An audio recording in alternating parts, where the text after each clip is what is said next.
programa Saber Direito dessa semana é com a professora Jéssica Lourenço. O curso é sobre Direito Civil.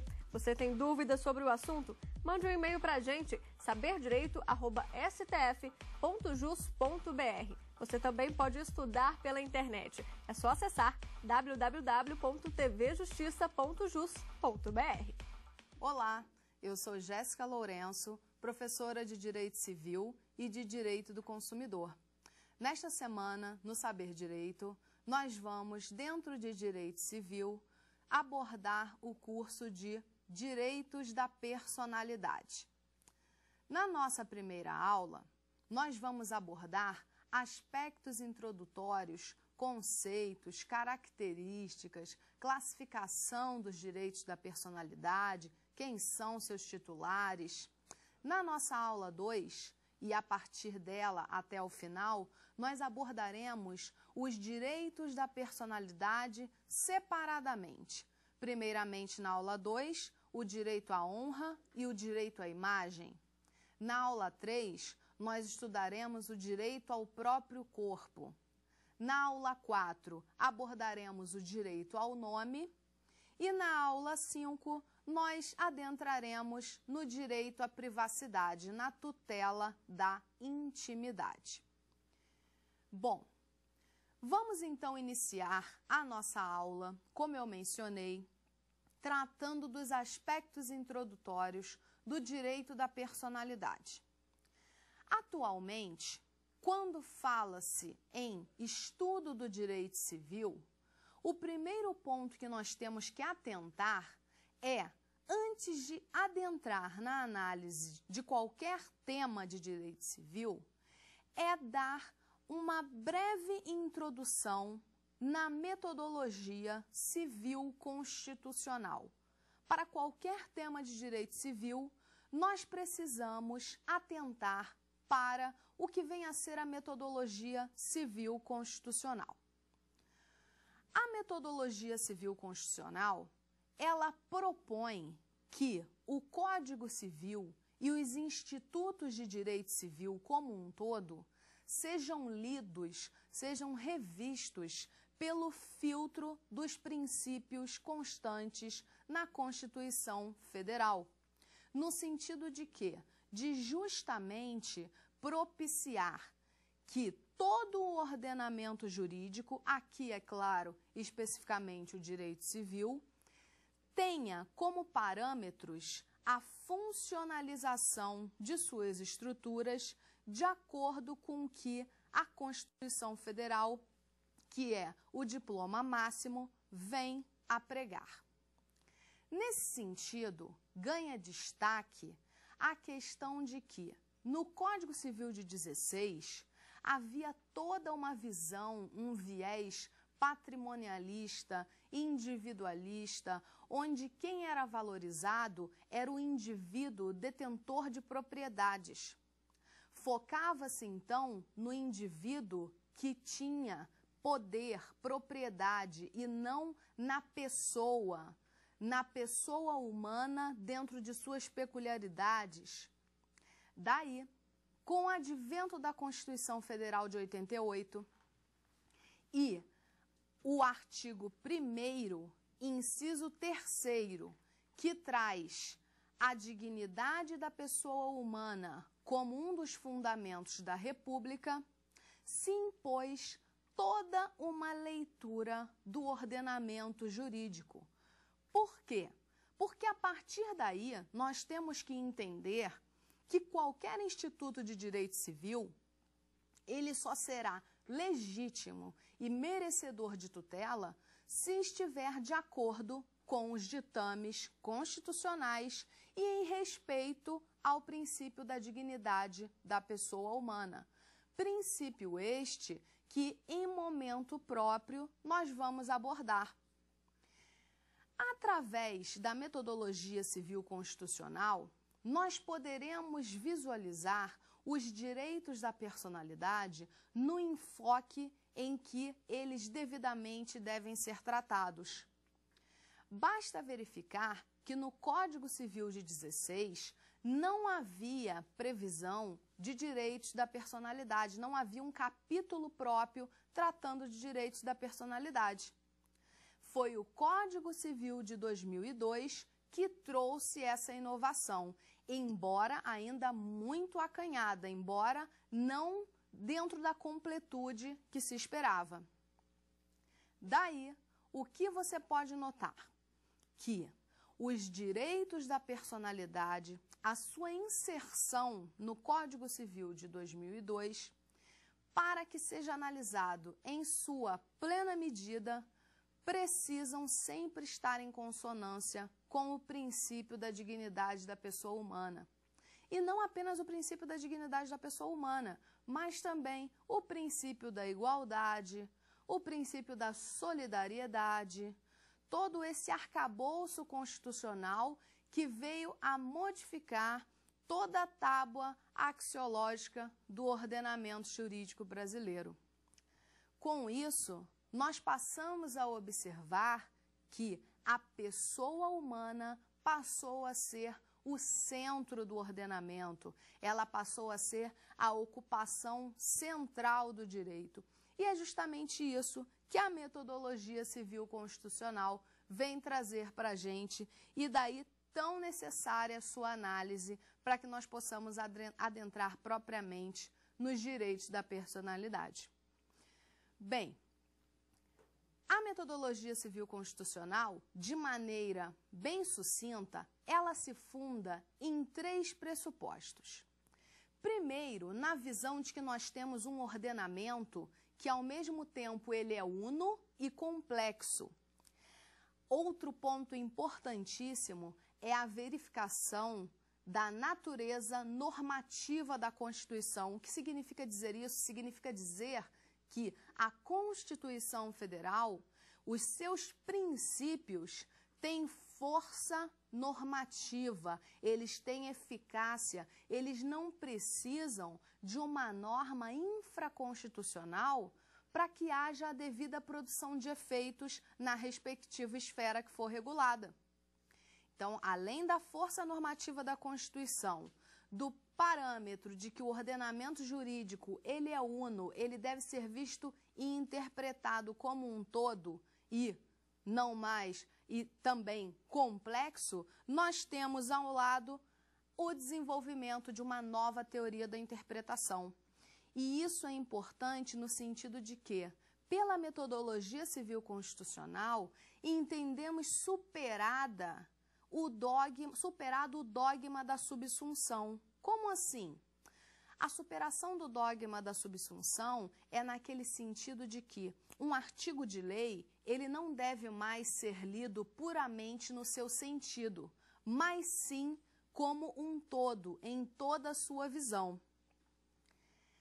O que nós devemos observar é que aí ressalta-se o papel do magistrado, o papel do juiz justamente em desempenhar essa completude do ordenamento, essa integração do ordenamento, não deixando nada vago. Daí o uso de muitas cláusulas gerais, o uso de cláusulas gerais a permitir a tutela mais ampla da pessoa humana, certo? Então, são esses os pontos básicos, repito, de uma forma bem sintetizada, da metodologia civil constitucional. Lembrando aí, é claro, que nós sempre devemos levar em consideração a eficácia horizontal dos princípios constitucionais, que é justamente isso, um princípio constitucional se fazer incidir numa relação privada e não apenas nas relações que anteriormente se chamava eficácia vertical dos direitos constitucionais, dos princípios constitucionais, ok? Bom, nesse sentido, entrando no tema, nós precisamos verificar direitos da personalidade, o que vem a ser em si personalidade jurídica. E aí, temos que ter cuidado para não haver confusão entre personalidade e outros conceitos. Então, vejamos aqui. Historicamente, a personalidade ela foi tida como uma aptidão genérica para adquirir direitos, ser sujeito de direitos e adquirir deveres, sabe? Ser responsável por situações que foram assumidas. Ocorre que dentro da dinâmica moderna da civilística, a personalidade ela não mais é vista nesse viés de que a pessoa pode ser um mero titular de relações jurídicas, mas sim sob a perspectiva de quê? De justamente a personalidade sendo um atributo inerente à pessoa humana, que vai permiti-la a sua plena realização. Então, é preciso ter noção desses dois aspectos em relação ao direito da personalidade. Esse viés clássico e o viés moderno. Bom, ainda na perspectiva civil constitucional, gostaria de alertá-los no seguinte sentido.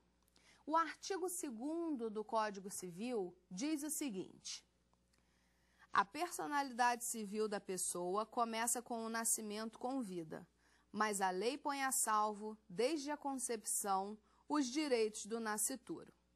Bom, vamos salientar aqui que da leitura deste artigo, você verifica o quê? Que a personalidade civil começa do nascimento com vida.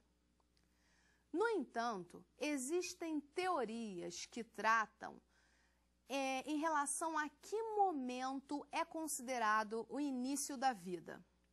Teoria natalista, teoria concepcionista, teoria da personalidade condicionada. Mas esse não é o nosso foco de estudo. Por quê? Porque aqui nós adentramos no direito da personalidade já partindo do pressuposto que a pessoa humana, nascida com vida, tem personalidade. E a partir daí, ela passa a titularizar direitos, e são esses os direitos que vão nos interessar, ok? Bem, então, é importante você verificar que dentro de toda essa conceituação, muitas vezes acabam confundindo o conceito de personalidade com o conceito de capacidade, o que não pode ocorrer. Por quê? Porque olha só o que diz o artigo 1º do Código Civil. Toda pessoa é capaz de direitos e deveres na ordem civil. Bom, então, adquirida a personalidade, a pessoa passa a ser titular de direitos e deveres na ordem civil. A isso, o direito chama capacidade de direito. O que você pode concluir? Que quando falamos de capacidade de direito, é um conceito que se confunde com a própria ideia de personalidade. Por quê? Porque todos que têm capacidade de direito têm personalidade. É consequência da personalidade ter a capacidade de direito. Por outro lado, é preciso lembrar que nem todos possuem a possibilidade de exercer por si só os atos da vida civil. Aí estamos falando de outra ordem de conceituação. Estamos falando da capacidade de fato. E o que vem a ser a capacidade de fato? A capacidade de fato é justamente a pessoa poder realizar por si só os atos da vida civil. Quem o pode é plenamente capaz.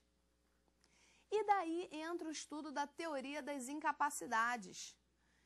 Quem são os incapazes? Segundo o artigo 3º do Código Civil, nós temos os absolutamente incapazes para exercer os atos da vida civil, um critério mais forte.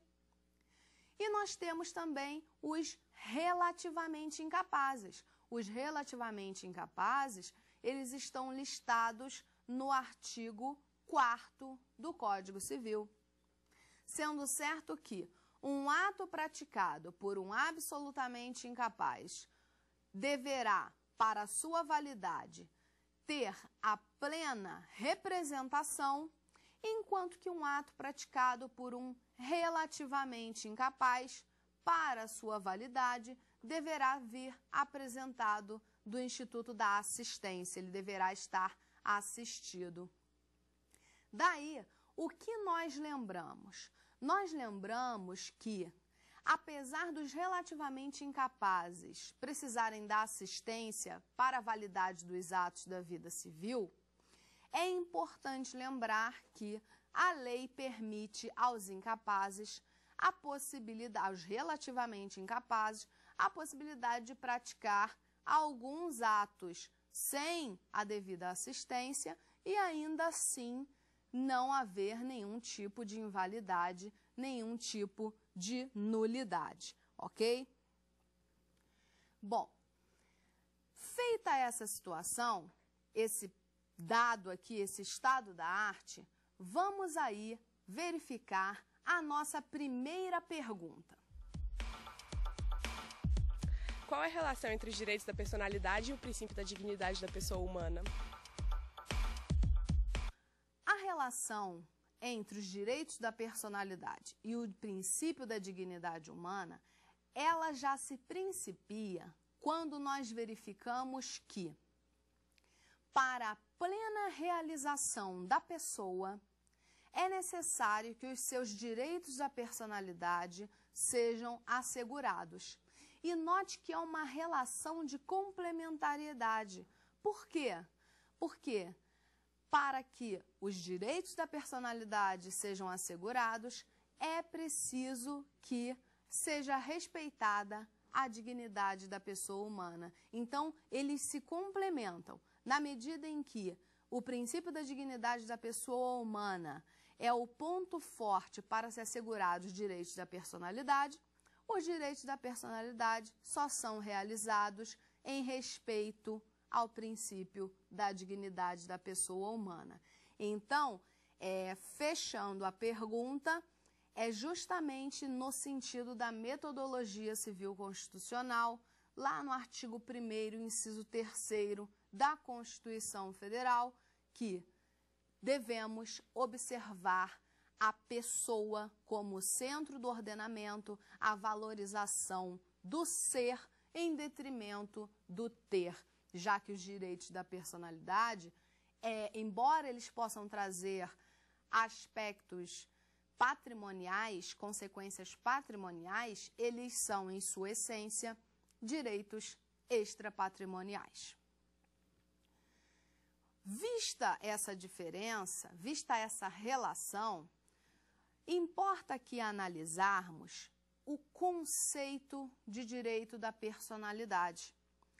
Vimos aí o conceito de personalidade jurídica, diferença entre capacidade e personalidade, a parte introdutória que fundamenta todo o nosso curso, que diz respeito à metodologia civil constitucional, e precisamos verificar, sem dúvida alguma, o conceito do direito da personalidade. A doutrina, de uma maneira geral, traz várias conceituações de formas diversas, alguns divergem em relação à origem do direito da personalidade, mas o foco é que os direitos da personalidade, eles são direitos não patrimoniais inerentes à pessoa e que eles deverão se coadunar dentro da plena realização da dignidade da pessoa humana. Os direitos da personalidade serão o núcleo essencial da dignidade.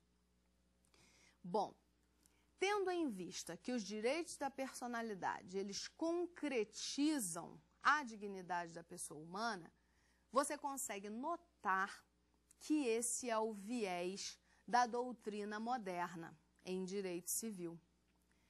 Mas também podemos trazer aí uma outra conceituação mais clássica. Trouxe aqui Francisco Amaral.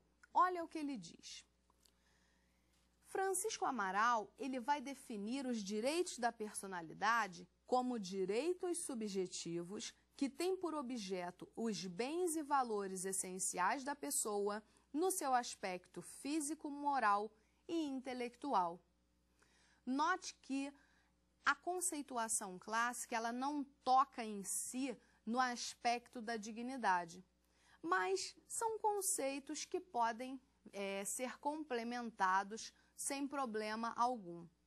Mas é sempre importante ter a noção da teoria clássica e da teoria civil constitucional dentro dessa perspectiva do direito civil constitucional. Primeira questão que deve ser verificada aqui é que os direitos da personalidade, eles sofreram uma evolução com o passar do tempo.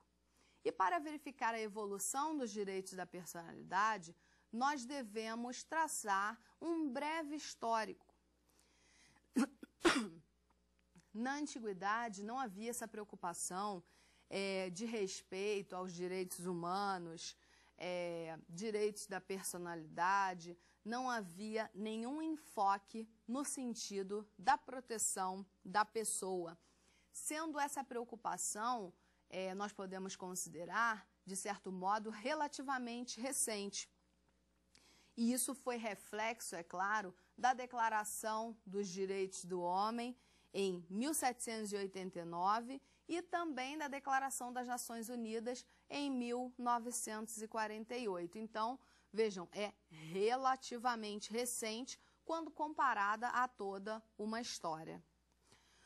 O Código Civil de 1916, coadunado com toda a teoria liberal, com a ótica individualista e patrimonialista, evidentemente não trouxe um capítulo próprio, como já mencionado, em relação aos direitos da personalidade. No entanto, na época, a doutrina e a jurisprudência já cuidaram de trazer esses direitos dentro de uma interpretação constitucional. Claro, quando eu falo dentro de uma interpretação constitucional, eu estou partindo aí do pressuposto da Constituição Federal de 88 em diante. Para que esses direitos, apesar de não previstos no Código Civil de 16, fossem, de certa forma, efetivados, fossem, de certa forma, garantidos. Essa natureza não patrimonial dos direitos da personalidade, justamente por isso, encontrou dificuldades de ser tutelada dentro dessa ótica ocidental de uma sociedade que estava com uma ótica muito oitocentista, raciocínios muito presos a uma corrente completamente tradicional, e isso foi uma grande dificuldade para a implementação dos direitos da personalidade. O grande passo foi com a Constituição Federal de 88, em seu artigo 5º, onde lá ele diz, artigo 5º, inciso 10 da Constituição Federal. No caput ele fala, todos são iguais perante a lei, sem distinção de qualquer natureza, garantindo seus brasileiros e aos estrangeiros residentes no país a inviolabilidade do direito à vida, liberdade, igualdade, segurança e à propriedade nos seguintes termos, e aí vem o inciso 10. São invioláveis a intimidade, a vida privada, a honra e a imagem das pessoas, assegurando o direito à indenização pelo dano material ou moral decorrente de sua violação. Bom, dessa leitura que nós fazemos, nós chegamos a uma conclusão. Qual é essa conclusão? De que esse artigo 5º, inciso 10, ele traz aí alguns traços, uma herança propriamente do viés da Revolução Francesa, onde seus lemas foram a liberdade, a igualdade e a fraternidade, vista aí a fraternidade como o princípio da solidariedade constante na Constituição Federal. Então, daí decorrem também as dimensões, né, que alguns chamam de gerações, dos direitos fundamentais que existem na Constituição Federal. O artigo 5º, ele prevê ainda, em outro inciso, a proteção dos direitos autorais.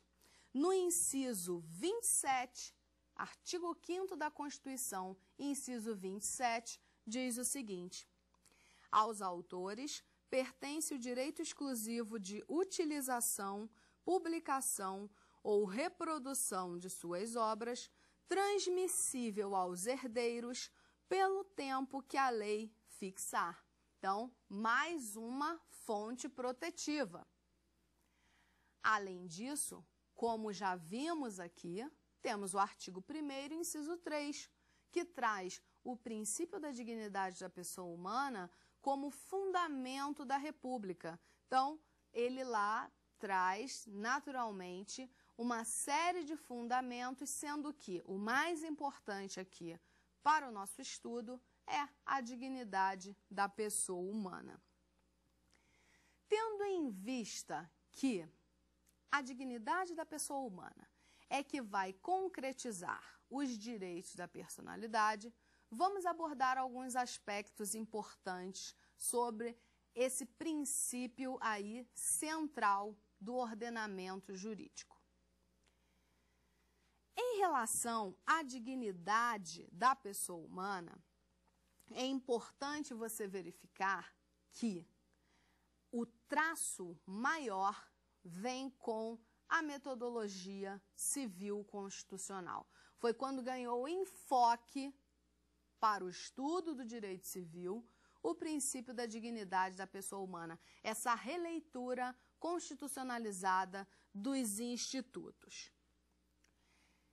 Passou-se a reconhecer a pessoa humana como centro do ordenamento jurídico, como foco de todas as atenções que antes não eram voltadas para a pessoa, mas sim para o indivíduo que era detentor de propriedades. O Código Civil 16 valorizava o proprietário e não a pessoa. Então, nós tivemos aí uma passagem da valorização do ter para a valorização do ser. Esse foi o ponto mais importante para toda essa mudança de paradigmas que vai influenciar toda a análise dos direitos da personalidade que nós vamos ver até o final das nossas aulas. Bom, nesse sentido, a dignidade da pessoa humana, ela traz um viés positivo e um viés negativo. Um viés positivo no sentido de que ela vem a concretizar os direitos da pessoa humana, para que a pessoa possa, de uma maneira geral e plena, ajustar os seus direitos da personalidade da forma que ela deseja viver, sem nenhuma interferência externa. E aí entra a eficácia negativa da dignidade da pessoa humana. Não é uma eficácia negativa num sentido ruim, mas eficácia negativa no sentido de impedir que adentre-se na esfera da pessoa para infringir, violar a sua dignidade. Então, tem esse viés protetivo duplo, positivo e negativo. Sendo certo que é esse o princípio condutor de todo o nosso curso, vale lembrar a natureza existencial deste princípio. Lembrando sempre que existem situações jurídicas subjetivas patrimoniais e situações jurídicas subjetivas extrapatrimoniais. Além, é claro, das situações jurídicas dúplices, aquelas que envolvem aspectos patrimoniais e extrapatrimoniais. Visto isso, vamos passar à natureza dos direitos da personalidade. Durante muito tempo, a doutrina controverteu qual seria a natureza dos direitos da personalidade, quais as características do direito da personalidade e, de maneira sintética, chegou-se à tese dominante de que os direitos da personalidade, eles são poderes que o homem exerce sobre a sua própria pessoa. Além disso, nós temos que verificar outro aspecto. Quem são os titulares dos direitos da personalidade? Daí, você consegue enxergar diretamente como primeiro titular a pessoa física, a pessoa humana. Mas aí se questiona, e a pessoa jurídica, ela é titular também de direitos da personalidade? Em momento oportuno, nós vamos tratar separadamente da questão da pessoa jurídica. Mas, nesse primeiro momento, não há dúvida de que o indivíduo, ele é o titular direto dos direitos da personalidade, nos termos do artigo 2º do Código Civil. Agora, nós vamos chamar aqui a nossa próxima pergunta.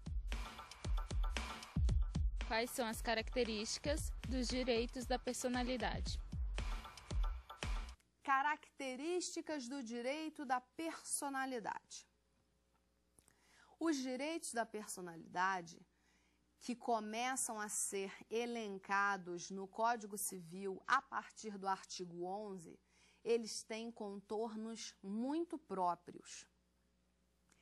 Antes de falar a característica de cada um deles, é preciso ter em mente que todas as características que forem ditas, atualmente, elas são passíveis de sofrer uma mitigação. Elas podem ser flexibilizadas. Por que elas podem ser flexibilizadas? Basta você imaginar que, para a proteção justamente da pessoa humana dentro da sua dignidade, não seria plausível que se apegasse, que o jurista, que o magistrado, que o intérprete se apegasse a aspectos puramente formais e legalistas e não realizasse a plenitude dos direitos da personalidade da pessoa humana. Então, já comece a verificar as características com essa visão. Elas admitem temperamentos. Vamos, então, uma a uma, verificar as características dos direitos da personalidade. A primeira característica é que os direitos da personalidade, eles são inatos. Quando falamos que os direitos da personalidade, eles são inatos, significa dizer que eles surgem com a própria existência da pessoa humana. Também fala-se que os direitos da personalidade, eles são gerais, gerais no sentido de generalidade. Eles são outorgados às pessoas pelo simples fato delas existirem como pessoas. Então, é o atributo da generalidade. Além disso, eles são extrapatrimoniais. Quando falamos que um direito ele é extrapatrimonial, estamos dizendo que eles são insuscetíveis de apreciação econômica. Embora, é claro, no caso dos direitos da personalidade, nós tenhamos aí muito evidente que ele pode gerar, a sua violação pode gerar consequências de ordem patrimonial, mas em sua essência eles são extrapatrimoniais. Além disso, dessa característica da extrapatrimonialidade, decorre que eles são impenhoráveis. Ora, se eles são insuscetíveis de apreciação econômica, por via de consequência, eles não são sujeitos à penhora. Entendem-se também como sendo direitos absolutos, absolutos no sentido de que são oponíveis erga omnes, devem ser respeitados por todos, impondo-se, é claro, a toda a coletividade esse dever de respeito. É a questão de uma certa abstenção geral da sociedade. Além disso, eles são o quê? Eles são indisponíveis. Aí é uma característica que é preciso ter muito cuidado na sua análise. Já que eles são impenhoráveis e irrenunciáveis, eles são indisponíveis. Mas é preciso, dentro da compreensão dos direitos da personalidade, verificar que essa indisponibilidade é uma indisponibilidade relativa. Como assim uma indisponibilidade relativa? Indisponibilidade relativa no sentido de que o seu titular, ele poderá dispor, de certa maneira, é claro, ele não vai ceder a titularidade do direito da personalidade, ele vai ceder o quê? O seu exercício, mas sempre dentro de certos limites. Ou seja, essa indisponibilidade impõe que essa cessão de uso seja durante determinado lapso temporal, que essa cessão de uso seja específica. Então, esses aspectos precisam ser observados. E, nesse sentido, vejamos o que diz o enunciado 4 da primeira jornada de direito civil. O exercício dos direitos da personalidade pode sofrer limitação voluntária, desde que não seja permanente nem geral. Ou seja, o ato ele precisa ser transitório, como eu disse, durante um lapso temporal, e específico. A próxima característica é que os direitos da personalidade, eles são imprescritíveis.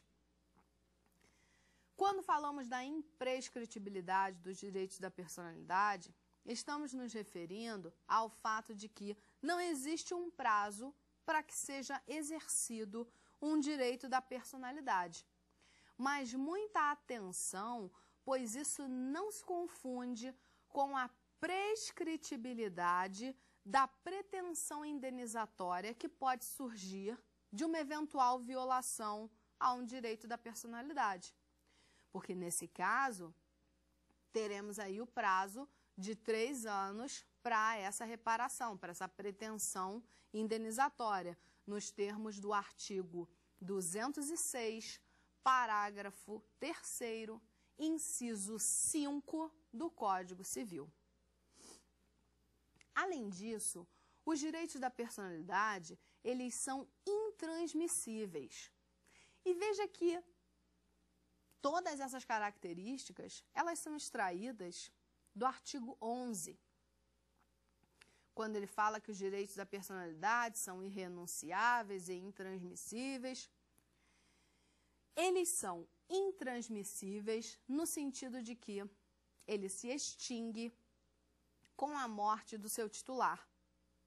O titular do direito da personalidade morreu, extintos estão todas as relações jurídicas personalíssimas que foram por ele assumidas.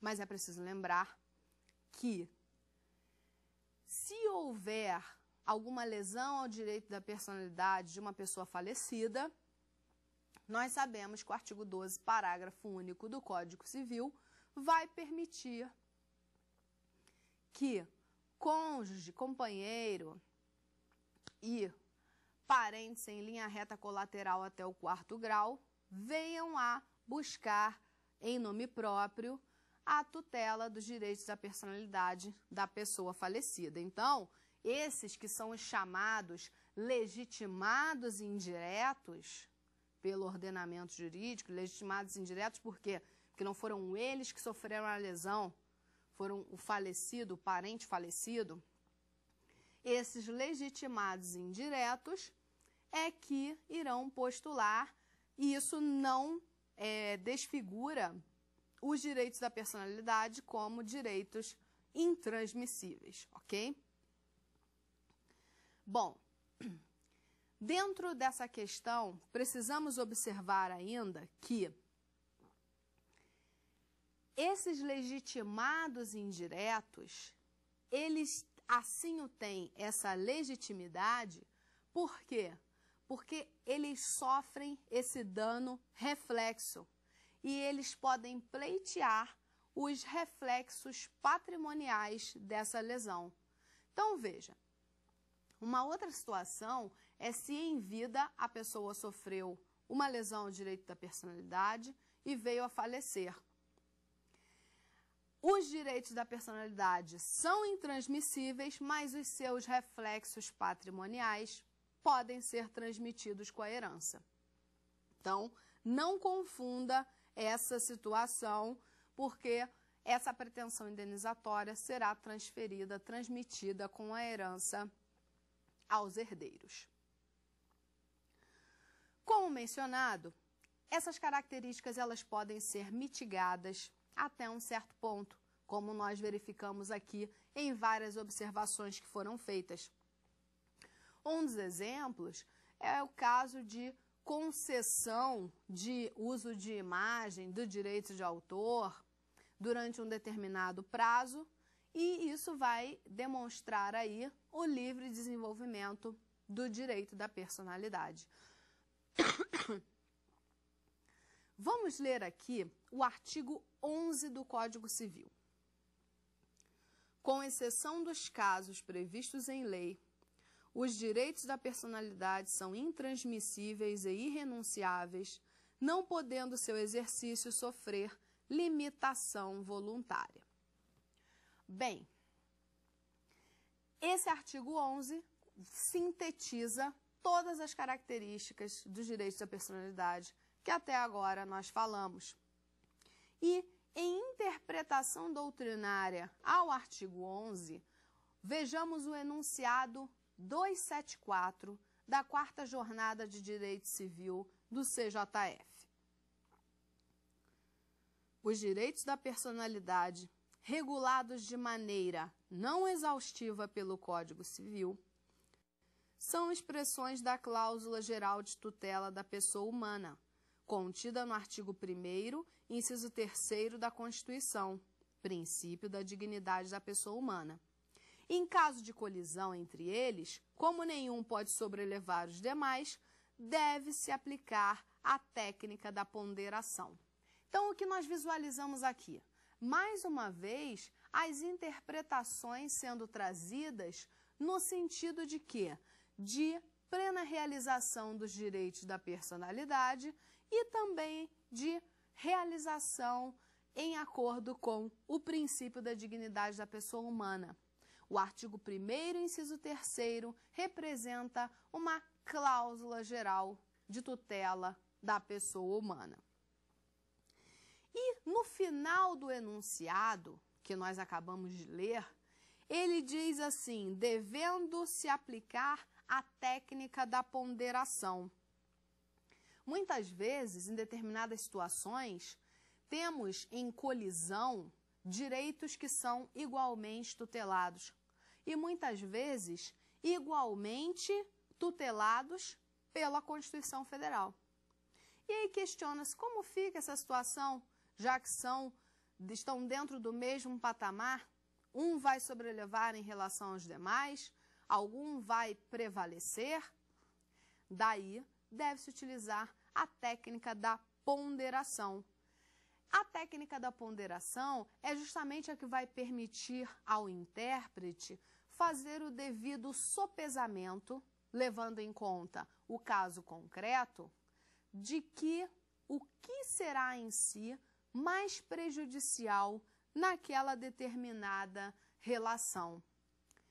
Assim, não se propugna que haja a prevalência de um dos interesses sobre o outro, mas o perfeito equilíbrio, em certa medida, desses interesses que, a princípio, estão em conflitos. Então, esse modo de realização é de que forma? Justamente por meio de concessões recíprocas. E somente por meio de concessões recíprocas é que nós poderemos chegar a um pleno equilíbrio se houver um conflito de interesses. Bem, vamos agora chamar aqui a nossa terceira pergunta. As pessoas jurídicas têm direito da personalidade? Mencionamos no início da aula a questão da titularidade dos direitos da personalidade. Quem são os titulares dos direitos da personalidade?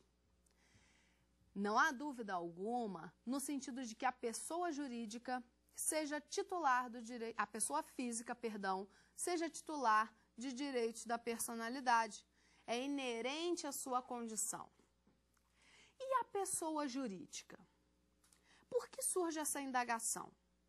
Surge essa indagação porque os direitos da personalidade, eles estão muito ligados ao aspecto de uma afronta à dignidade da pessoa. E aí questiona-se, pessoa jurídica tem dignidade? Pessoa jurídica sofre abalo emocional? Como ficaria a sua proteção? Bem, vamos observar aqui o artigo 52 do Código Civil. Acompanhe comigo a leitura. Aplica-se às pessoas jurídicas, no que couber, a proteção dos direitos da personalidade. Quando o artigo diz aplica-se no que couber, não significa que a pessoa jurídica ela seja titular de direitos da personalidade, mas sim que o ordenamento jurídico promove uma equiparação das pessoas físicas às pessoas jurídicas para que possam ser exercidos alguns direitos, para que haja proteção de alguns direitos da pessoa jurídica. Então, muitas vezes, em situações que são diferentes, o ordenamento jurídico faz isso, ele promove equiparações. Então, veja, eu não disse que elas são titulares de direitos da personalidade, mas elas são equiparadas às pessoas físicas e têm uma parcela dos seus direitos da personalidade protegidos. Então, respondendo a esse questionamento feito, a titularidade em si pertence à pessoa física, à pessoa humana. Por quê? Porque essa questão da dignidade é atinente à pessoa humana. Nesse sentido, vejam aqui comigo o enunciado 286 da 4ª Jornada de Direito Civil do CJF. Os direitos da personalidade são direitos inerentes e essenciais à pessoa humana, decorrentes de sua dignidade, não sendo as pessoas jurídicas titulares de tais direitos. Então, observem, ele foi bem claro, não sendo as pessoas jurídicas titulares de tais direitos, já que eles são inerentes da pessoa humana. E aí, como fica, então, a situação da pessoa jurídica? A situação da pessoa jurídica deverá ser considerada de acordo com os aspectos em que a pessoa jurídica pode ser afetada. Um exemplo, quando falamos de honra, temos a questão da honra objetiva e da honra subjetiva. Quando falamos em honra subjetiva, é o que o próprio titular pensa a seu respeito. E honra objetiva é o que a coletividade pensa a respeito do titular. Vendo sob esse parâmetro, a pessoa jurídica ela pode sofrer uma lesão à honra. Mas a qual honra? Honra objetiva, que é qual? Aquilo que a sociedade pensa a seu respeito. Ela pode ser afetada a sua reputação o seu nome, a sua imagem por algum uso indevido ou vinculado a uma outra ideia que não seja o propósito da pessoa jurídica, então, em certa medida, a pessoa jurídica receberá a proteção dos direitos da personalidade. Além disso, o STJ editou a súmula 227, que diz o seguinte: a pessoa jurídica pode sofrer dano moral. Essa súmula veio chancelar justamente essa questão. Ela pode sofrer um dano moral por ter sido afetado seu nome, a sua imagem, a sua honra objetiva, e não em si a pessoa, o sentimento, invasão de dados de privacidade de uma determinada empresa, ok? Sempre nesses aspectos. Além disso, a jurisprudência vem firme nesse sentido de proteção à pessoa jurídica nas suas peculiaridades. Olha aqui comigo, STJ RESP 1.298.689 do Rio Grande do Sul. Peguei um trecho para mostrar aqui a ideia. A pessoa jurídica pode sofrer dano moral desde que haja ferimento à sua honra objetiva, ao conceito de que goza no meio social. Bem, então, notadamente, a reputação é o direito da pessoa jurídica que é o mais atingido. A difamação não apenas ela acarreta prejuízos de ordem material, mas também prejuízos morais que devem ser perfeitamente compensados, já que pode haver também uma lesão à imagem. E queria citar também para vocês, muito paradigmático, o RESP 466-761 do Rio de Janeiro, em que o STJ, analisando uma questão de falsificação de bolsas femininas por contrafação de uma marca internacionalmente reconhecida, ele entendeu que a mera exposição à venda desses produtos que foram comercializados, independente de ter havido a efetiva venda, já seria o suficiente para ensejar a reparação. Por quê? Porque, às vezes, uma falsificação grosseira e expondo ali a imagem daquela empresa de renome internacional. E, dentro de um trecho desse RESP, o 466-761, diz o seguinte: a prática de falsificação, em razão dos efeitos que irradia, fere o direito à imagem do titular da marca, que o autoriza, em consequência, a reparação por danos morais. Nesse sentido, fica evidente que, dentro de determinadas peculiaridades, especificidades, a pessoa jurídica receberá, no que couber, como bem diz o Código Civil, a proteção do ordenamento jurídico. Bom, vale lembrar também, já que estamos falando em personalidade, direitos da personalidade, que existem também os entes despersonalizados. Os entes despersonalizados, como o próprio nome diz, são aqueles que não têm personalidade. E aí, os entes despersonalizados recebem a proteção dos direitos da personalidade? Sim, eles também vão gozar da proteção do direito da personalidade. Por quê? Você vai perguntar, se eles são despersonalizados, não têm personalidade, por que receberiam a proteção dos direitos da personalidade? Justamente pelo fato de que o ordenamento jurídico os compara, os equipara a pessoas jurídicas, para que justamente eles possam exercer determinadas finalidades legais. Vale lembrar os entes despersonalizados que estou mencionando, como exemplo, o condomínio, temos também a massa falida, o espólio, consórcio, herança jacente, e por aí vai. Bem, na aula de hoje, nós vimos então todo o aspecto introdutório dos direitos da personalidade, falamos do seu conceito, das suas características, de sua natureza e titularidade, bem como de sua aplicação ou não às pessoas jurídicas, tudo em consonância com a metodologia civil constitucional e o princípio da dignidade da pessoa humana. Na próxima aula, nós prosseguiremos com os caracteres dos direitos da personalidade, adentrando no direito à honra e no direito à imagem. Eu agradeço a sua atenção, um forte abraço e até lá. Você tem dúvidas sobre o assunto? Mande um e-mail para a gente, saberdireito@stf.jus.br. Você também pode estudar pela internet. É só acessar www.tvjustiça.jus.br.